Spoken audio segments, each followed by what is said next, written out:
Hey, Stargazers. Today we are speaking with Kristina Nolan, and she brings a wonderfully broad leadership lens to proposal strategy.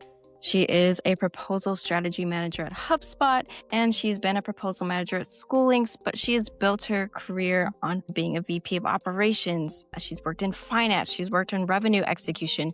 Her background spans high growth leadership, business operations, and client-facing strategy, which gives her an interesting and exciting view of proposals as a serious commercial discipline. Whether you are a revenue leader or you manage a full team of proposal people, this conversation is for you. Go and take a listen. I'll see you on the other side. Hey, Kristina, thank you so much for joining the Stargaze Debrief. Hey, thanks so much for having me. Yeah, so the people who don't already know you, you have a really long background in both proposals and operations. And a lot of people we interview on this podcast have a proposal tech background, whereas like you are a proposal practitioner, a proposal leader, operations leader within tech. But one of my biggest questions for you is like, what does an RFP reveal about a buyer that a sales call can hide? Yeah, I think that's a great question. And it's something that is on my mind every time we receive an RFP. Yeah. For sure, there are certain things about a buyer's intention that you can glean from an RFP. Everything from, on my team, like we're always looking at whether requirements mirror ours or our competitors. That's like, of course, a surefire way to identify like, all right, who maybe shaped this, who maybe spoke to the buyer already, and that can kind of come through in the RFP. I've also noticed, specific phrasing and terminology, the way that the solution is written about can often signal whether a decision has either already been made or whether it's a true, fair evaluation process. And then ultimately, I think, you just really have to know how to read between the lines for your industry and for your kind of vertical to understand your competitors and to look for those signals in an RFP. Yeah, because it's so easy when you've spoken to a salesperson, an AE, and they get on that call with you and they say, yeah, they were so nice. They were so good. Like they love us. We're definitely at the top. Then you get the RFP.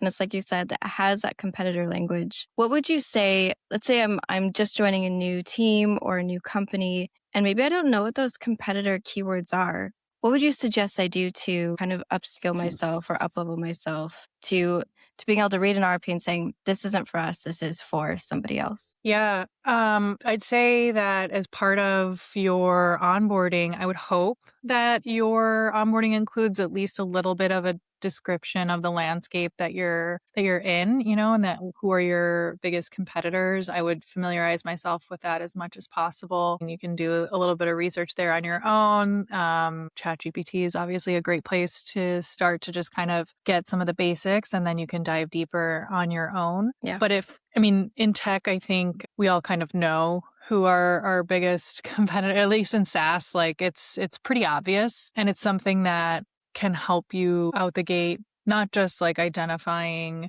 maybe where some biases lie, but also where you have an opportunity to differentiate yourself as well. Do you ever use technology to try and figure that out? Do you rely on software to help you with that? Like what would you suggest here? Yeah, it's a little bit of both, So being in tech, like my SMEs are our solutions engineers. And so they're often my biggest resource when it comes to this. Like we have folks who are within just a few seconds of reading it, like know the terminology, and they've been in the game long enough to understand like this sounds like this. Yeah. And identify those things right away. But we use technology for that too. We have built our own agents with our internal resources to kind of help us identify that in an RFP as well. How do you know if you're competing, like you're a true competitor for a deal within an RFP as opposed to just being, that fourth, fifth person who needs to be there for procurement to tick a box? Like what else is in there other than just the red flags, like the keyword red flags? Yeah.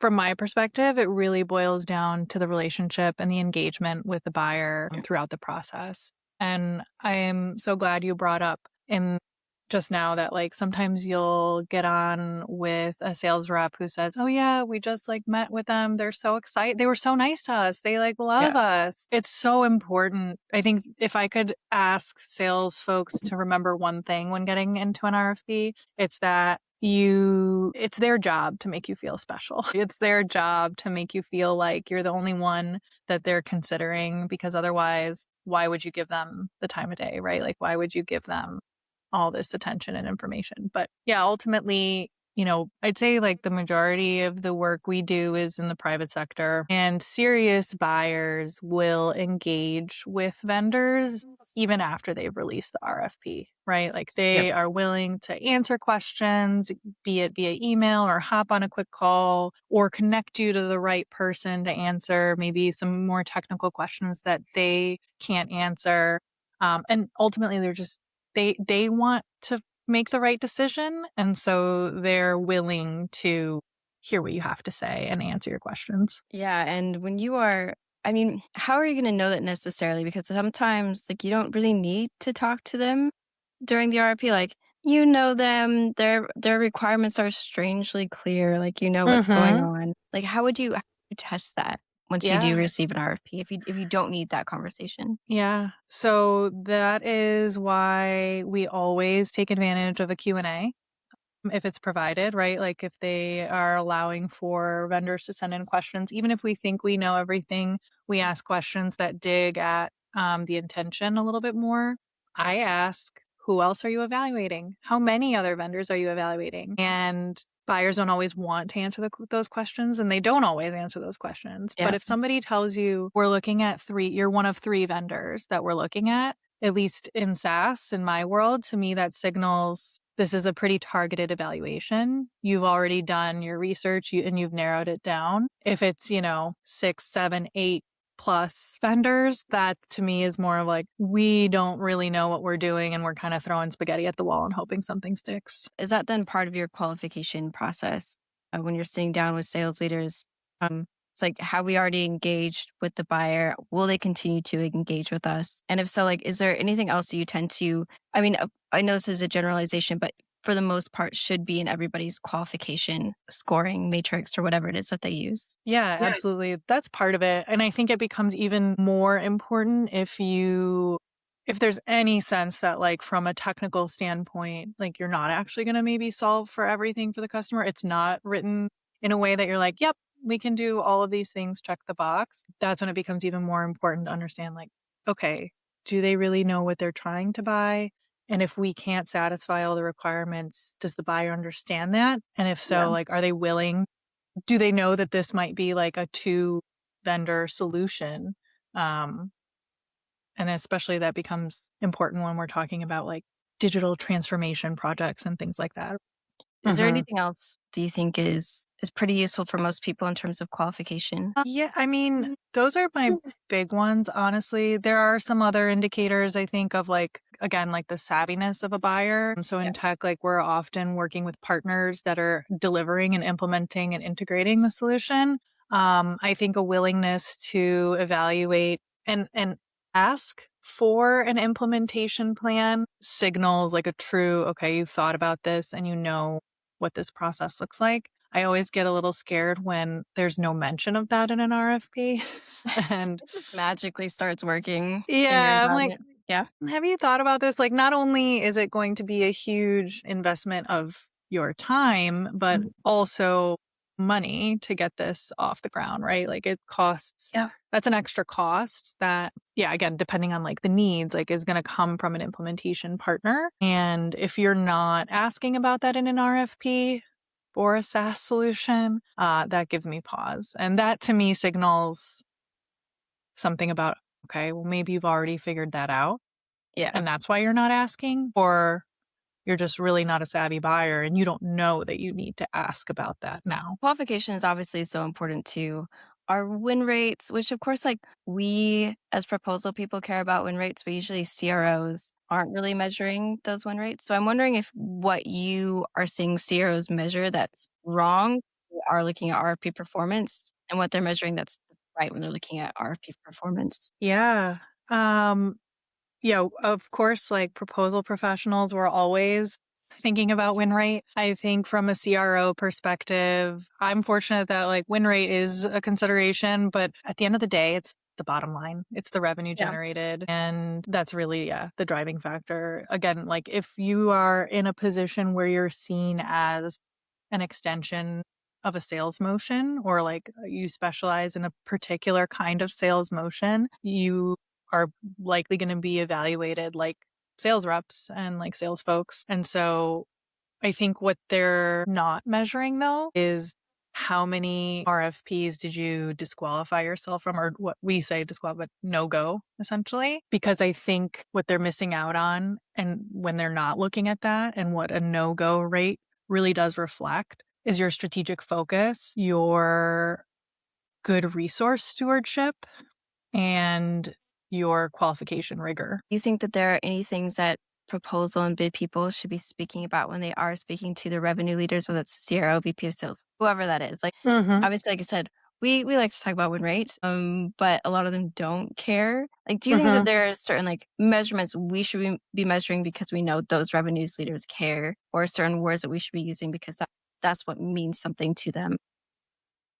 I really think it's important for proposal folks to have a really strong and rigorous no-go process and standard so that they can show revenue leadership teams like the opportunity cost of going after and chasing deals that are a really low likelihood of being closed won. I know my leadership cares a lot about that. They don't want to see sales reps chasing stuff that they would consider a distraction, right? And I often have to be the bad guy in the room Yeah, to bring up the risk to a right. deal. And I think, another thing that we care a lot about as proposal professionals is our shortlist rate. I can count in the 2.5 years I've been with HubSpot on one hand the number of times we haven't been shortlisted or proceeded on to a demo stage, right? Like we almost always, not because I'm so great or my team is so awesome, Your team is hot. but because of the nature of how well we qualify and because, we make sure we're competing in rooms where we're going toe to toe with folks that it makes sense for us to go to toe with. The time spent on a proposal is not the opportunity cost. The opportunity cost comes when you've got an SE, a salesperson, a partner, and you bring in your legal resources, your deal desk resources, and whoever else to go along this process that might involve multiple demos, on-site visits, etc.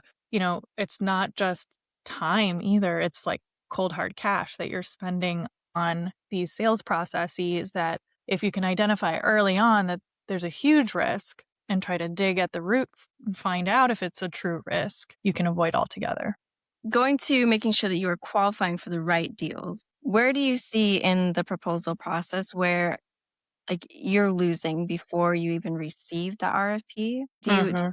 like a spot kind of like in the BD pre-sales phase where you've lost? We have such a large partner ecosystem, and a lot of those partners of ours act as consultants, right? And they will recommend HubSpot to customers. But if it's not one of those, and then yeah. And it's really easy to find out. All you have to do is go to the consultant's website and look at their case studies or look at who they're putting down as references and what kind of solution they recommended to that reference. Well, that gives you your answer. If you've never seen your company's name, like if I look at a consultancy and I never see HubSpot's name on their site, like that's a pretty clear answer. So when AI makes every proposal sound so nice, so polished, um, there's no more grammatical mistakes necessarily. Mhm. What makes the ones that you write feel more trustworthy compared to, all those, like I said, all those other more polished AI generated ones? Yeah, AI is great at delivering a polished sounding and looking proposal. And generally, I feel like AI can deliver, in my experience, again, we always talk about compliant and compelling proposals. And so, in speaking that language, I feel like AI can normally get you 80% compliant, but only 30% compelling, at least from my view. I think what stands out then and what makes proposals in an AI world um, sound authentic is to really speak to customer specific insights and details that you've gathered. Again, either because you've had a relationship that's been building, or you just are demonstrating that you've really done your research and you know their pains, you know their industry, and you know what kind of solution that will best benefit them. And I think, again, that's something that AI can help you with a little bit, but it's hard to write a proposal that's truly going to speak to a customer's needs the way that we can with just AI. So then is your suggestion for these people with proposal teams to have AI generate that first draft, and then what you are doing is taking all the customer insights that you have and then adding them into the response, like that draft response? Or like what do you think the best practice is here? Yeah, I mean, we certainly use AI to draft, and we even will feed AI the customer insights as well and ask Yeah. it to consider that when drafting. But I think what you can do, and what successful proposal teams are doing, is they are, and I mean, this is also not super challenging to do, but if you can ensure that tool or agent you're using is using your authentic brand voice, and that you can take a pass to make it sound like a human and not a content generator, I think that will go a long way. I mean, again, when I said AI can get you to be like 80% compliant, it does make mistakes, right? Yeah. It'll say things that aren't necessarily true. I've had AI insert references into proposals that don't exist, like Yeah. names, phone numbers. Like, those aren't real people. Those aren't real references of ours. And so while I think, yes, AI can do a wonderful job at giving you a polished proposal, it's not necessarily going to give you that persuasive, compelling, insightful delivery and language that we are used to generating for our proposals. Where are they finding it to be the best place to start at? You're adding in the customer insights into the AI to help, of course, use that to then help respond. But then are you taking that second pass with those customer insights and just adding them in to make sure that it's even more customer insight heavy and compelling? Yeah, I think what we try to do a lot of is, especially in our like executive summary, right? Like, we try to have the whole deal team, like a sales rep plus the solutions engineer plus our partner, take a look at the language that we're using there and verify, like, okay, this really does sound like what it's like when we talk to our customer. And so that's like a part of our proposal that gets an extra couple of sets of eyes on it to make sure Yeah. we're doing that. And then again, throughout, like, wherever we are referencing the solution that we're proposing, making sure that we're not just saying like, oh, this product is going to accomplish XYZ for you and give you 1, 2, 3 features. We make sure we tie that to it's also solving for these specific gaps in your current processes and systems that you mentioned when we spoke to you, or in the RFP in this section. And just really tying it back to what the customer's given us. Yeah, and because I feel like you're unique in that you have a really strong operations background, is there something that you are seeing proposal people, salespeople should be doing a little bit differently that could be, I guess, make their lives a lot easier, their responses a lot stronger if they were to take some of those best practices you took from your operational days and put that into their proposals? Yeah, I think it's important for sales folks and proposal folks to we are always considering our audiences. Mm. But what I always remind my deal teams about is that this proposal is not only going to go to your point of contact, this proposal is likely going to get passed around to a bunch of people that have never spoken to you. And they may all have a, hand to raise when it comes to the final decision. And so we have to make sure that whatever we're putting on paper is reflective enough and like compelling enough of what solution we're trying to deliver for them. So I think And considering those other personas, considering like, yeah, especially from a procurement standpoint, I think is where sales folks in particular could stand to like consider a little bit more. there's a perception that has definitely not been verified with data at all. In fact, I think Dave would say the other way that people actually do read proposals. Like they are actually getting read. Like they're not getting read from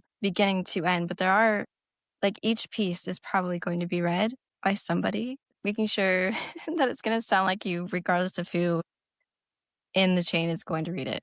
People you don't know. Are there any best practices that you're seeing that you're using that are working really well that you've never been taught? Like you've never sat in a conference and were taught something, but you would suggest everybody uses or at least tries out. I guess where my mind is a lot lately is in AI. We at HubSpot like focus on it tremendously. There's a huge push and encouragement to not just use the AI tools that are available to us, but to truly like explore and play and figure out different ways to use it to take away some of that obviously like repetitive manual work, but also to unlock more imaginative and more like kind of big picture thinking work that can get done either with AI or without, but to free up space for that, I guess, is something that like I wish I had even more time for with proposals. Has there anything specific that you think like you would suggest, hey, proposal people, go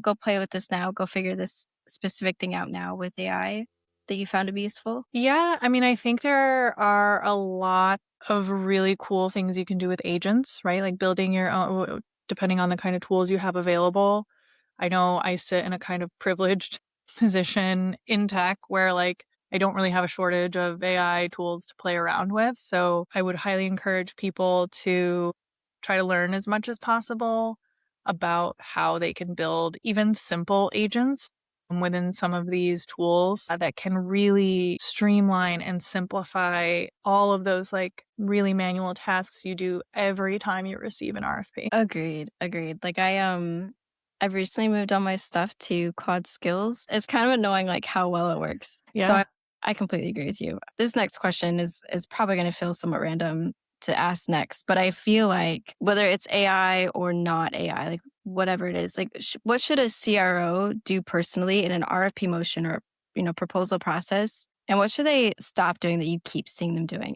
What suggestions would you give them? Yeah. So I love this question because thankfully I have great revenue leadership. So we are a chief sales officer who's fantastic. And really all the sales leadership that I work with and teams that I support are really able to like lean into these processes. So I like this question. Something I see that works really well from sales leadership is executive sponsorship on RFP deals. That is something that I try from a kind of strategic guidance standpoint to encourage on certain deals, try to, title match, whether it's with like a sales leader or somebody else within the company that matches up with the buyer's leadership that's also looking at the solution that you're proposing. If you can get that executive outreach going early, I think that's something that our sales leadership does that's really effective.